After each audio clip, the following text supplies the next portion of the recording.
हम अभी स्टार्ट कर रहे हैं C4 साइकिल। C4 साइकिल क्या होता है और C3 साइकिल से थोड़ा कंपेयर कर लेंगे तो आसान हो जाएगा। देखो जैसे C3 साइकिल हमने पढ़ा था, C3 साइकिल में क्या पढ़े थे कि जो लाइट रिएक्शन का प्रोडक्ट था ATP और NADPH, उसको हम कैसे यूज करके डार्क रिएक्शन में ग्लूकोज और स्टार्च का फॉर्मेशन करेंगे। तो हमने C3 साइकिल में ये ऑलरेडी डिस्कस कर चुका है, लेकिन C4 साइकिल कहाँ से आ गया? C4 साइकिल क्या है? देखो C4 साइकिल और C3 साइकिल, C3 साइकिल हर एक प्लांट में होता है, लेकिन C3 साइकिल के कुछ डिसएडवांटेज थे। उनको ओवरकम करने के लिए, उनको मतलब उस कमियों को दूर करने के लिए प्लांट के अंदर एक एडेप्टेशन आया, जिसको हम C4 साइकिल के नाम से जानते हैं। और C4 साइकिल क्या होता है? क्योंकि जैसे कि उसमें हमने C3 में क्या पढ़े थे कि वहाँ पे एक जो फर्स्ट स्टेबल प्रोडक्ट बनता है PGA, वो क्या होता है, उसमें कितने कार्बन होते हैं? 3 कार्बन होते हैं। वैसे ही C4 साइकिल जो है ना, इसमें जो फर्स्ट स्टेबल प्रोडक्ट बनता है ऑक्जेलो एसेटिक एसिड, वो इसमें 4 कार्बन होता है, इसलिए इसको C4 साइकिल बोलते हैं। C4 साइकिल बोलते हैं ये। और इनके जो इस साइकिल को जो डिस्कवर किए हैच एंड सेलेक, ये दोनों साइंटिस्टों के नाम पे भी इसका नाम हैच एंड सेलेक साइकिल रखा गया है। ठीक है, तो ये क्या है? बेसिकली इसके अंदर C3 साइकिल ही होगा, लेकिन उसमें एक कंडीशन था, फोटो रेस्पिरेशन। उसका लिंक, फोटो रेस्पिरेशन क्या होता है उसका लिंक मैं इस वीडियो के डिस्क्रिप्शन में दे दूंगा, आप जाकर देख लेना। फोटो रेस्पिरेशन एक होता है जो कि प्लांट के लिए हार्मफुल होता है, तो वो C3 में हो जाता है, लेकिन C4 में नहीं होता है। C4 में नहीं होता है, क्यों नहीं होता है ये आगे हम डिस्कस करेंगे। तो देखो इसमें जो हैच एंड सेलेक जो साइंटिस्ट हैं, इन्होंने क्या देखा कि कुछ प्लांट होते हैं जिसमें कार्बन डाइऑक्साइड का एसिमिलेशन मतलब फिक्सेशन बहुत अच्छे मतलब रेट के साथ होता है, मतलब बहुत एफिशिएंसी के साथ होता है। एफिशिएंसी इसमें ज़्यादा होती है एज कम्पेयर टू C3, मतलब अच्छे तरीके से ग्लूकोज का फॉर्मेशन C4 प्लांट में ज़्यादा होता है एज कम्पेयर टू C3। तो साइंटिस्टों ने सोचा कि इसका हम स्टडी करते हैं कि क्या डिफरेंट है, इसके अंदर क्या डिफरेंट है C3 से, मतलब C3 और C4 प्लांट में ये डिफरेंट भी इसी में हम पता करेंगे। ठीक है, तो चलते हम आगे स्टार्ट करते हैं। देखो इसका जो C4 प्लांट क्या मतलब, C4 प्लांट क्या होते हैं? C3 साइकिल चलाने वाले को क्या बोले थे हमने? C3 plant. जिसमें C3 साइकिल चल रहा है उसको क्या बोलते हैं? C3 plant. और जिसमें C4 साइकिल चल रहा है उस प्लांट को क्या बोल देंगे? C4 plant. तो C4 प्लांट के कुछ एग्जाम्पल है, ठीक है। अब C4 प्लांट के कुछ एग्जाम्पल एक याद रखना है, बहुत बार एग्जाम में आ चुका है। C4 प्लांट के एग्जाम्पल कौन कौन से हैं? शुगर केन, मेज और सोरगम, जो ये 3 प्लांट है मेनली आपको याद रखना है। ये कौन सा किस प्लांट के एग्जाम्पल है? C4 प्लांट के एग्जाम्पल है, ठीक है। C4 प्लांट के एग्जाम्पल है। इसको C4 क्यों कहा गया? क्योंकि जो स्टेबल प्रोडक्ट बनता है वो आगे हम साइकिल के अंदर पढ़ेंगे, उसको वो उसमें 4 कार्बन होता है, इसलिए इसको C4 साइकिल कहते हैं, ठीक है। C4 साइकिल ये कहाँ होता है? देखो इसको होने के लिए मतलब ये जो साइकिल है, सॉरी पीछे वाला स्लाइड आ गया, ये कहाँ पे होता है? ये मैंने बोला था ना, एक एडेप्टेशन है, उससे थोड़ा एडवांस फॉर्म है। C3 साइकिल से थोड़ा सा एडवांस फॉर्म है ये, थोड़ा सा एडवांस एडेप्टेशन है प्लांट के अंदर। तो देखो जैसे कि हमने पढ़ा था C3 में कितने सेल पार्टिसिपेट कर रहे थे? एक सेल, उसका क्या नाम था? Mesophyll cell. लेकिन इसके अंदर 2 सेल पार्टिसिपेट करेंगे। फर्स्ट सेल वो होगा मेसोफिल सेल, वो होगा मेसोफिल सेल। देखो arrangement, bundle sheath, mesophyll, mesophyll cell, और दूसरा होगा मेसोफिल सेल, और दूसरा होगा बंडल शीथ सेल।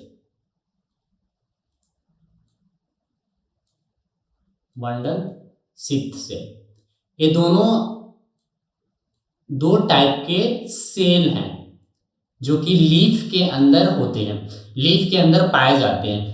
अब जो C3 प्लांट है उसमें लीफ के अंदर कितने टाइप का जो पार्टिसिपेट कर रहे थे फूड के मैन्युफैक्चरिंग में, उसमें एक ही टाइप का सेल था, वो कौन था? मेसोफिल सेल था। लेकिन इसमें एक एक्स्ट्रा सेल आ गया, उसका क्या बोलते हैं? Bundle sheath cell.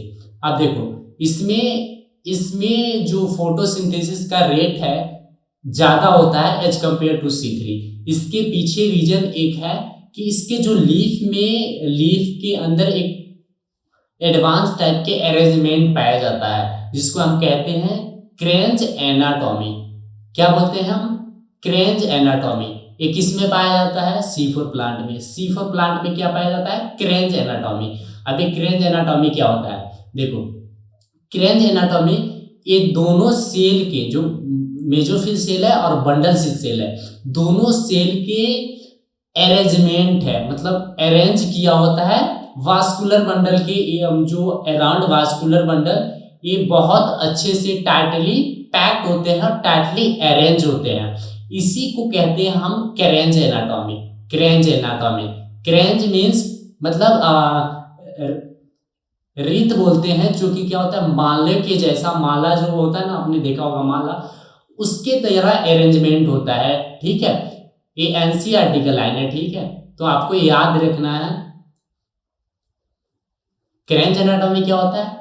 जो बंडल शीथ वास्कुलर बंडल है, वास्कुलर बंडल के जो आसपास के टाइटली अरेंज दो टाइप के सेल होती हैं, बंडल शीथ सेल और मेसोफिल सेल। मेसो दोनों तरह से टाइटली पैक होता है वास्कुलर बंडल। ठीक है, इसी को बोलते हैं क्रेंच एनाटॉमी। ठीक है,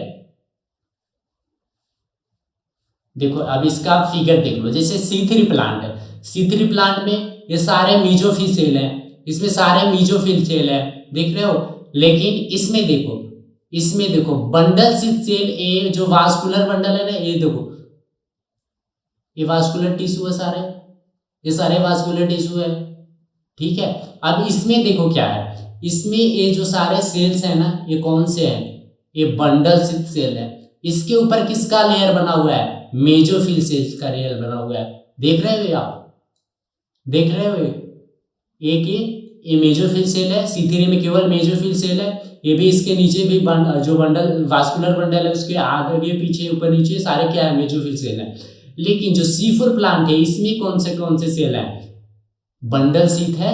जस्ट मतलब नीचे किसके, मतलब वास्कुलर बंडल के, जो वास्कुलर बंडल है उसके ऊपर बंडल शीथ सेल अरेंज है, टाइटली पैक्ड है।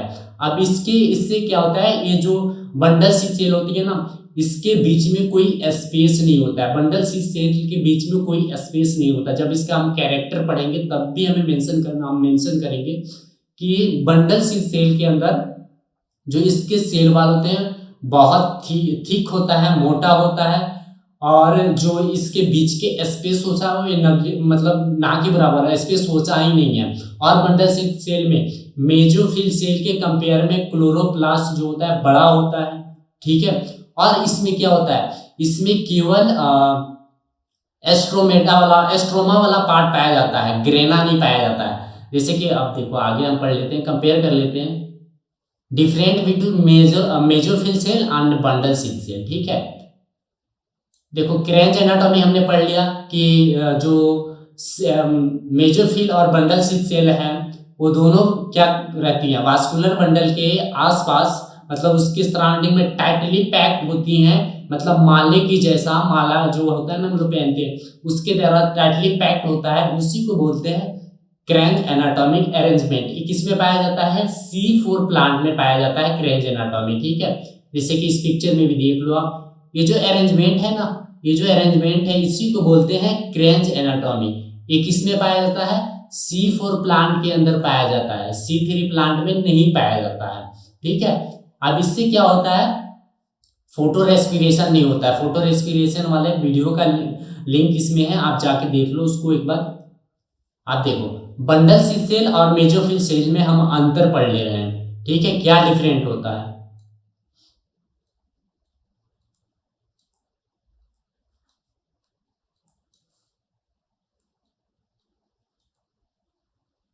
Bundle sheath cell,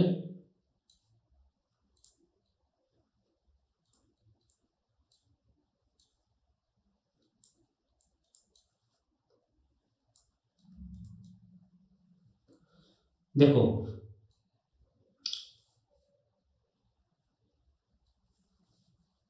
first different, इसमें जो होता है ना क्लोरोफिल, क्लोरोप्लास्ट का जो साइज होता है ना,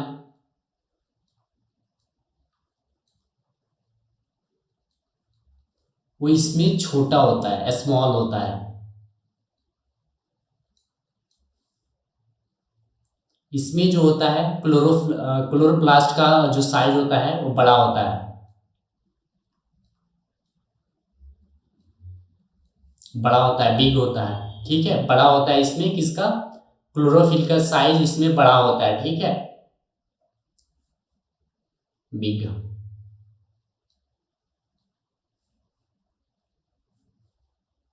ये मेरे फोटो के नीचे आ जा रहा है यार, देख लो एक बार आप ही कंपेयर कर लो। इसमें छोटा होता है, इसमें इसमें क्लोरोफिल का जो साइज होता है वो क्या होता है? छोटा होता है। इसमें बड़ा होता है, बहुत बहुत बड़ा होता है। मैं इसके साइंस से दिखा दूँ ना, बड़ा होता है, इसमें छोटा होता है। इसमें इसमें दोनों ऑर्गेन्स पाए जाते हैं, जैसे कि ग्रेना पार्ट पाया जाता है, ग्रेना वाला पार्ट भी पाया जाता है, और दूसरा डिफरेंट है और एस्ट्रोमा, एस्ट्रोमा, ये दोनों पार्ट इसमें पाया जाता है। लेकिन इसमें ग्रेना वाला पार्ट, ग्रेना ऑब्सेंट होता है। बंडल शीथ में ग्रेना ऑब्सेंट होता है, केवल एस्ट्रोमा होता है, एस्ट्रोमा। ठीक है, इसमें केवल एस्ट्रोमा होता है, इसमें दोनों होता है। ये साइज में छोटा है लेकिन दोनों ऑर्गेन है, लेकिन इसमें मतलब दोनों पार्ट हैं क्लोरोफिल के अंदर, क्लोरोप्लास्ट के अंदर इसके दोनों पार्ट हैं, लेकिन इसमें केवल एस्ट्रोमा है। इसमें ग्रेना नहीं है, बंडल शीथ सेल में ग्रेना नहीं होता है, आपको ध्यान रखना है। ठीक है, और देखो इसमें एक टाइटली अरेंज होता है। इसका जो सेल वाल होता है ना, ये बहुत थिक होता है, मोटा होता है। सेल वाल क्या होता है? थिक होता है, सेल वाल, वो वाले। इसमें थीन होता है, सेल वाल थीन।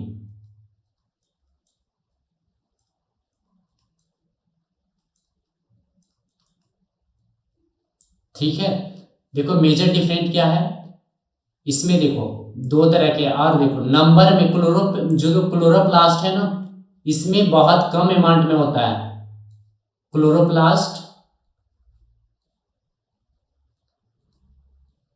क्लोरोप्लास्ट इसमें नंबर में बहुत लेस होता है। ठीक है, एज कंपेयर टू इसमें बहुत ज्यादा होता है। बंडल शीथ सेल के अंदर क्लोरोप्लास्ट नंबर में बहुत ज्यादा होता है, और मेसोफिल सेल के अंदर बहुत कम होता है। एक तो छोटा होता है क्लोरोफिल, जो क्लोरोप्लास्ट है छोटा होता है, दूसरा नंबर में कम होता है। बंडल शीथ के अंदर नंबर में भी ज्यादा होता है और साइज में भी बड़ा होता है। इसमें एक ऑर्गेन ऑब्सेंट है, कौन सा ऑर्गेन?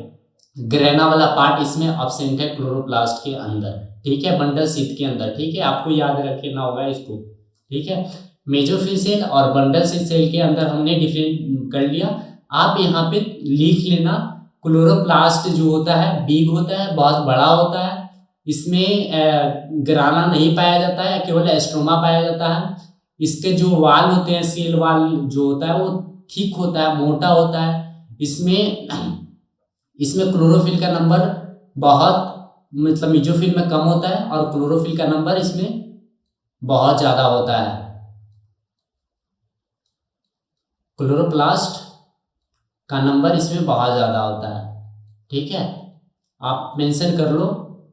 ठीक है, कॉपी पेन लेके बैठो, लिख लो अंतर मेसोफिल और बंडल शीथ सेल के बीच डिफरेंट क्या होता है। ठीक है, तो ये समझ में आ गया। अब हम पढ़ेंगे साइकिल, ये साइकिल कैसे चलता है। देखो इसमें 2 सेल हमने बता दिया, 2 सेल कौन कौन से इन्वॉल्व होते हैं, वो 2 सेल में कैसे साइकिल चलता है वो हम इसमें पढ़ते हैं। ठीक है, देखो एटमॉस्फेयर से क्या किया इस सेल, 2 सेल, जैसे कि हम जानते हैं C3 साइकिल में भी एटमॉस्फेयर से कार्बन डाइऑक्साइड आ रहा था, और इसमें भी जैसे कि बहुत सारे जो मेसोफिल सेल है वो अपना रेस्पिरेशन करती है, वो भी कार्बन डाइऑक्साइड इसमें यूज कर लेती है, और C4 भी प्लांट ऐसे करते हैं।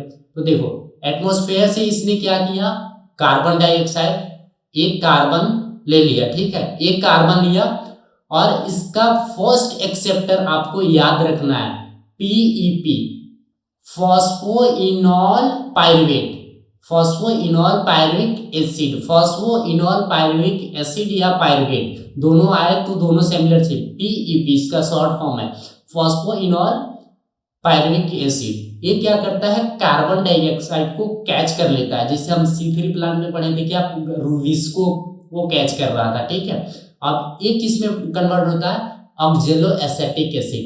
अब इसमें देखो जैसे मैं बोला था ना कि मैं बताऊंगा इसको C4 क्यों कहते हैं, इसमें ये जो कंपाउंड है ना, इसमें 4 कार्बन वाला एक कंपाउंड है।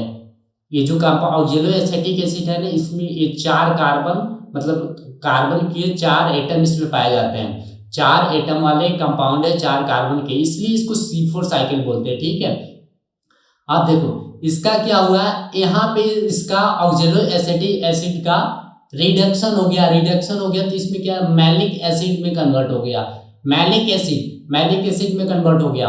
अब देखो मैलिक ऑक्जेलो एसेटिक एसिड किस में बना है, मेसोफिल सेल के अंदर बना है, यहाँ पे देख लो मेसोफिल सेल, यह रहा बंडल सिस सेल। ठीक है, तो हमें डिफरेंट भी पूछा है, बहुत सारे एग्जाम में पूछा गया है कि ऑक्जेलो एसेटिक एसिड C4 साइकिल में किस सेल में बनता है, मेसोफिल सेल में। ठीक है, याद रहेगा मेसोफिल सेल में कहाँ बनता है, सॉरी ऑक्जेलो एसेटिक एसिड कहाँ बनता है, मेसोफिल सेल में। ठीक है, और पीईपी मतलब फॉस्फोइनॉल पायरुविक एसिड किसमें प्रेजेंट होता है, मेसोफिल सेल में। ठीक है, मेसोफिल सेल में, अब याद रखना है आपको, NADH से कन्वर्ट हो गया, मतलब इसका ऑक्सीडेशन हो गया, मैलिक एसिड में कन्वर्ट हो गया। अब देखो, अब मैलिक एसिड किसमें डिफ्यूज हो जाता है, मैलिक एसिड किसमें डिफ्यूज हो जाता है, बंडल सिस सेल में। अब बंडल सिस में क्या होता है, ये जो रिएक्शन चल रहा है ना, एक्चुअली ये बंडल सिस में होता है। ठीक है, तो बंडल सिस से अब क्या होता है, इसका फिर से यहाँ पे इसका रिडक्शन हो जाता है, यहाँ पे क्या हुआ है,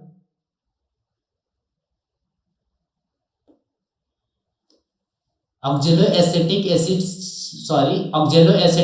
का क्या हुआ है, यहाँ पे रिडक्शन हुआ है, ऑक्जेलो एसिटिक एसिड का क्या हुआ है, रिडक्शन हुआ है, क्योंकि H+ ऐड किया है। ऑक्जेलो एसिटिक एसिड का क्या हुआ है, रिडक्शन हुआ है, रिडक्शन के बाद इसकी इसमें कन्वर्ट हो गया मेसोफिल सेल में कन्वर्ट हो गया।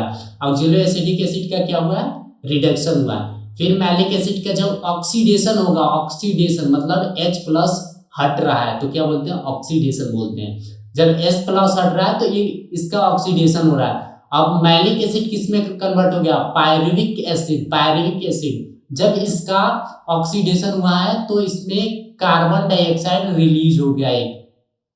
अब पूछा एग्जाम में कि कार्बन डाइऑक्साइड कहाँ रिलीज होता है, C4 साइकिल में, बंडल सिस सेल में। ठीक है, हमें याद रखना है बंडल सिस सेल में क्या होता है, कार्बन डाइऑक्साइड रिलीज होता है। ठीक है, मैलिक एसिड कहाँ फॉर्म होता है, मेसोफिल सेल में फॉर्म होता है, स्टोर कहाँ होता है, मतलब डिफ्यूज कहाँ हो जाता है, बंडल सिस सेल में। अब देखो बंडल सिस सेल में कार्बन डाइऑक्साइड आ गया, अब कार्बन डाइऑक्साइड रूबिस्को से RuBP के साथ बाइंड करेगा और कैलेविन साइकिल C3 साइकिल चलने लगेगा। मैं इनिशियल में बताया था ना कि C3 साइकिल सारे प्लांट में चलते हैं, जितने फूड बनाने वाले, मतलब जितने भी प्लांट है, जितने भी ऑटोट्रॉपिक प्लांट है, सब में क्या चलता है, C3 साइकिल चलता है। अब देखो यहाँ पे कार्बन डाइऑक्साइड आ गया, अब कार्बन डाइऑक्साइड रूबिस्को के साथ बाइंड करके यहाँ पे C3 चलाएगा। अब देखो, अब इसके आगे क्वेश्चन क्या आता है कि जो रूबिस्को RuBP कहाँ पाया जाता है C4 प्लांट में, तो बंडल सिस में पाया जाता है। ठीक है, अब एक और क्वेश्चन आता है कि फर्स्ट कार्बन डाइऑक्साइड के एक्सेप्टर इन C4 प्लांट कहाँ पाया जाता है, मेसोफिल में, और कौन सा होता है फर्स्ट कार्बन डाइऑक्साइड के acceptor, PEP, first stable product क्या होता है कार्बन मतलब C4 प्लांट में, ऑक्जेलो एसेटिक एसिड, ठीक है। इसका शॉर्ट नेम है OAA, ठीक है, OAA इसका शॉर्ट नेम है, ठीक है। फर्स्ट स्टेबल प्रोडक्ट होता है। जो फर्स्ट कार्बन डाइऑक्साइड के एक्सेप्टर है कहाँ मिलता है, कहाँ पाया जाता है, मेसोफिल सेल में। और जो सेकेंड कार्बन डाइऑक्साइड के एक्सेप्टर है वो कहाँ मिलता है, बंडल स्लिट सेल में। कौन होता है, ReBP, रुबिस्को, क्या किसके साथ किस में चला जाता है, फिर कैल्विन साइकिल मतलब C3 साइकिल नॉर्मल चलने लगती है। अब यहाँ से देखो पायरुविक एसिड आ गया, पायरुविक एसिड फॉर्मेशन हो गया, पायरुविक एसिड फिर डिफ्यूज हो जाता है किसमें, मेसोफिल सेल में। और मेसोफिल सेल से फिर इसका क्या होता है, रीजनरेशन हो जाता है। अब मेसोफिल सेल से क्या करेगा, यहाँ पे 2 ATP कंज्यूम करेगा पायरुविक एसिड, और यहाँ पे देखो ADP यहाँ पे फॉर्म होता है, ठीक है। यहाँ पे थोड़ा गलती डायग्राम बन चुका है, तो इसमें ADP में कन्वर्ट हो जाता है। यहाँ पे 2 ATP एक्स्ट्रा कंज्यूम किया है, जैसे हम C3 साइकिल में यहाँ पे पढ़े थे ना, C3 साइकिल में, तो ये यहाँ पे कितना का ATP यूज होगा, 18 ATP यूज होगा, ठीक है। 18 ATP यूज होगा 6 टाइम साइकिल को चलाने के लिए। आप बताओ, जब 6 टाइम ये साइकिल, अभी तो हमने एक कार्बन को लिया था, एक कार्बन लेके ना हम चला रहे हैं साइकिल।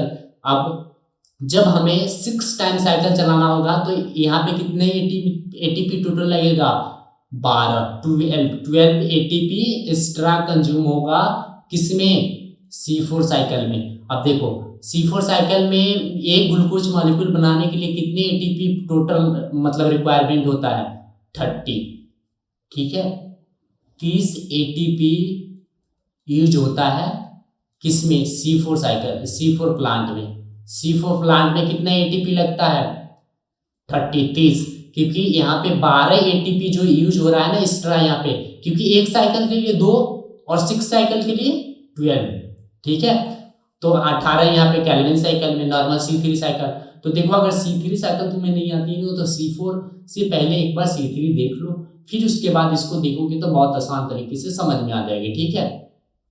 तो इसमें एक्स्ट्रा कितना ATP लगा, इसमें 12 एडिशनल ATP रिक्वायरमेंट होता है C4 साइकिल को रन करने के लिए, ठीक है। और NADPH कितना लगेगा, 12 ही लगेगा, क्योंकि जितना कैल्विन साइकिल में, कैल्विन साइकिल मतलब C3 साइकिल में कितना लगा था, 12 लगा था, तो 12 यहाँ पे भी लगेगा, ठीक है। तो इसमें NADPH में कोई बदलाव नहीं है, केवल ATP में 2 एडिशनल ATP यहाँ पे हर एक साइकिल के लिए लग रहा है। तो 6 टाइम चलेगा साइकिल तो कितना ATP हो गया, 12 ATP। अब देख लो ध्यान से, मैंने जितना बताया था ना, जितना मैंने बताया इसमें सारे क्वेश्चन यहीं से आते हैं। अगर C4 साइकिल से क्वेश्चन आ गया तो वो मेसोफिल बंडल सील से ही।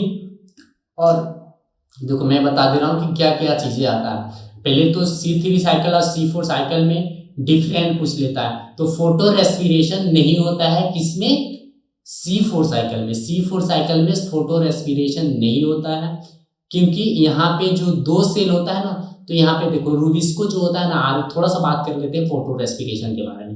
चाहे चलो थोड़ा देर बाद बात करते हैं फोटो रेस्पिरेशन के बारे में, इसको आगे कर लेते हैं। इसका एक बार रिवीजन कर लेते हैं क्योंकि मेन यही है। फर्स्ट C4 प्लांट के अंदर फर्स्ट कार्बन डाइऑक्साइड के एक्सेप्टर कौन है, PEP, ठीक है। फर्स्ट स्टेबल प्रोडक्ट कौन है, ऑक्जेलो एसिटिक एसिड, इसको शॉर्ट फॉर्म में OAA बोलते हैं, ठीक है। मैलिक एसिड कहाँ फॉर्म होता है, मेसोफिल सेल में।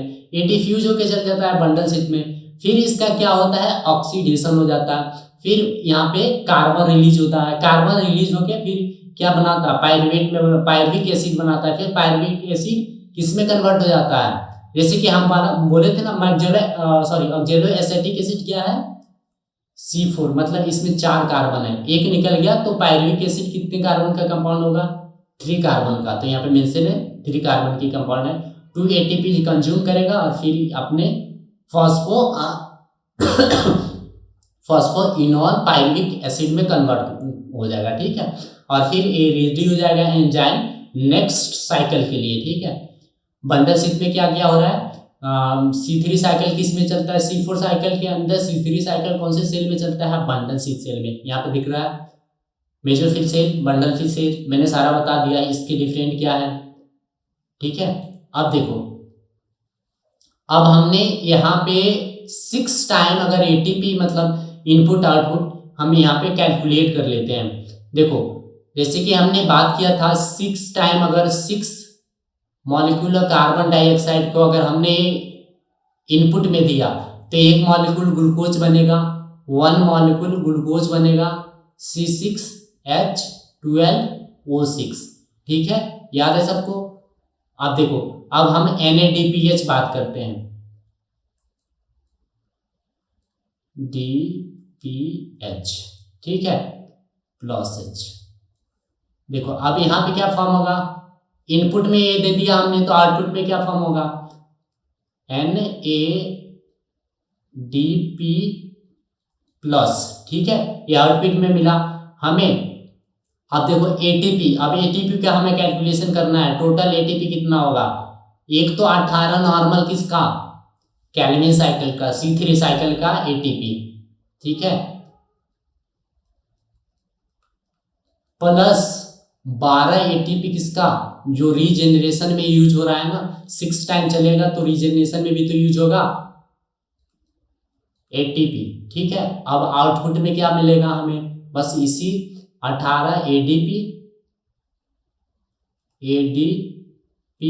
Plus 12 ADP. समझ में आ गया, आउटपुट इनपुट हमें समझ में आ गया आपको। एडिशनल 12 एटीपी क्यों लगता है, क्योंकि दो जो रीजेनरेशन में पीईपी के रीजेनरेशन में जो यूज होता है। ठीक है, अब देखो यहाँ पे कुछ क्वेश्चन है जिसको हमें प्रैक्टिस में मतलब कर लेंगे तो ये पूरा कंप्लीट हो जाएगा। फर्स्ट कार्बन एक्सेप्टर कौन था, फर्स्ट कार्बन एक्सेप्टर कौन था, पीईपी। इसका फुल फॉर्म भी आप लिख लेना वैसे थोड़ा पीछे करके, फॉस्फोइनोल पायरुविक एसिड। ठीक है, अब फर्स्ट स्टेबल प्रोडक्ट कौन था, ऑक्जेलो एसेटिक एसिड, OAA। ठीक है, enzyme used first enzyme use कौन, PEP।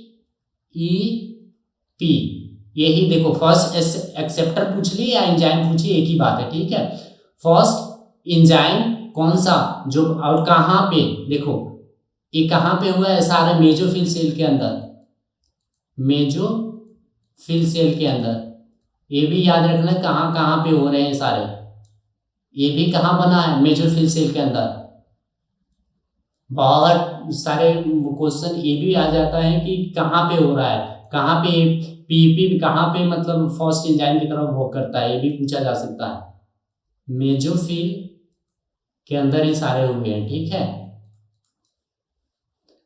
मेजोफिल के अंदर। अब देख लो नेक्स्ट क्वेश्चन है, what is second carbon dioxide acceptor. मैंने बताया था कि सेकेंड जो वंडल शीथ के अंदर होता है, वंडल शीथ के अंदर सेकेंड जो एंजाइम होता है जो कार्बन डाइऑक्साइड को एक्सेप्ट करता है, मतलब कैल्विन साइकिल की बात कर रहा है, तो वहां पे कौन सा होता है, RVP, रुबिस्को। ठीक है, what is the name of second enzyme use, rubisco. ठीक है, where Calvin cycle run, Calvin cycle किस में रन होता है, बंडल शीथ के अंदर, बंडल शीथ सेल।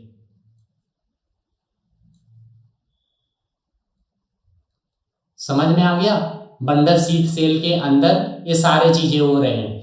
ठीक है, ये हमने 6 क्वेश्चन कर लिया, 6 क्वेश्चन आपको पूरे याद होना चाहिए, यही 6 क्वेश्चन मेनली होता है। इसका एग्जाम्पल वाला जो कि मैंने करा चुका है, आप एग्जाम्पल एक बार देख लेना।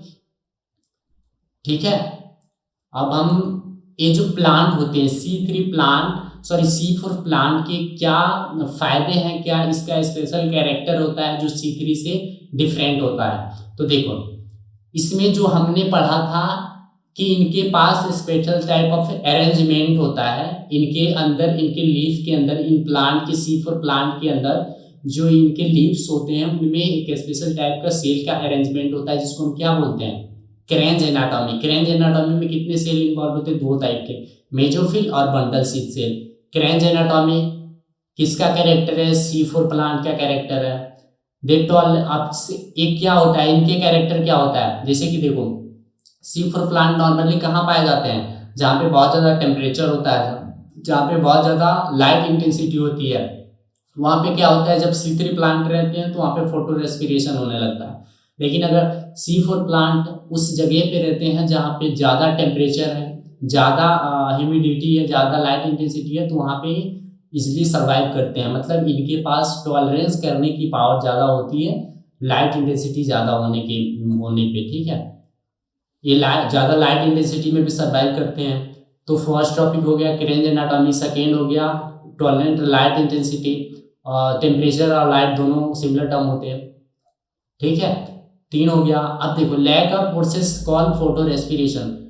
देखो फोटो रेस्पिरेशन अगर किसी प्लांट के अंदर नहीं हो रहा है ना, तो उसका प्रोडक्टिविटी बढ़ जाता है। फोटो रेस्पिरेशन में क्या होता है कि जो भी चीज़ें बनी रहती है ना, उसका यूज हो जाता है। आप पढ़ लो, इसमें 15 से 20 मिनट का लेक्चर है, 16 या 17 मिनट का लेक्चर है। एक बार फोटो रेस्पिरेशन पढ़ लोगे तो प्लांट फिजियोलॉजी का जो फोटोसिंथेसिस है उसमें मैक्सिमम चीज़ें क्या है, C3 C4 कैम और फोटो रेस्पिरेशन, मैक्सिमम यही चीज़ें हैं जो कि ज़्यादातर क्वेश्चन फ्रेम होता है। तो फोटो रेस्पिरेशन क्या है वो वीडियो के नीचे लिंक है, जाके आप देख लो डिस्क्रिप्शन में। तो इसमें हमने फोटो रेस्पिरेशन क्या होता है, फोटो रेस्पिरेशन C3 प्लांट में होता है, C4 में नहीं होता है, क्योंकि C4 में स्पेशल टाइप ऑफ अरेंजमेंट होता है। सेल को क्या बोलते हैं, क्रेंज एनाटॉमी। क्रेंज एनाटॉमी आपको समझ में आ गया होगा, सारी चीज़ें मैंने एक्सप्लेन कर दिया। अब इस सारे चैप्टर के ऊपर हमने एक क्वेश्चन प्रैक्टिस, मतलब फोटोसिंथेसिस के मतलब कुछ जो क्वेश्चन होते हैं उनका लिंक इसमें है कि आप जो मतलब कितने टाइप के क्वेश्चन फ्रेम हो सकते हैं एनसीईआरटी के से लेके और थोड़ा आउटसाइड्स के भी, वो सारे का वीडियो का लिंक इसमें है। इसमें कुछ क्वेश्चन है उसको आप प्रैक्टिस, मतलब मैं सारे बताया हूँ कि सॉल्व करके एक बार आप देख लोगे तो प्रैक्टिस हो जाएगा। इसमें सब कुछ हमने कवर कर चुका है। क्रेंज एनाटॉमिक हो गया, ठीक है, क्रेंज एनाटॉमी हो गया, सॉरी। इसके एग्जाम्पल आपको याद रखना है मस्ट में, कौन कौन से होते हैं, शुगर केन, मेज और सरगम, ठीक है। Photo C3 cycle, C4 cycle. अब हम आगे वाले वीडियो का लेक्चर देखेंगे जिसमें C3 और C4 साइकिल का कंपेयर करके पढ़ेंगे। उसका भी वीडियो का नीचे डिस्क्रिप्शन में लिंक मिल जाएगा, आप जाके देख लेना, ठीक है। All the best, thank you.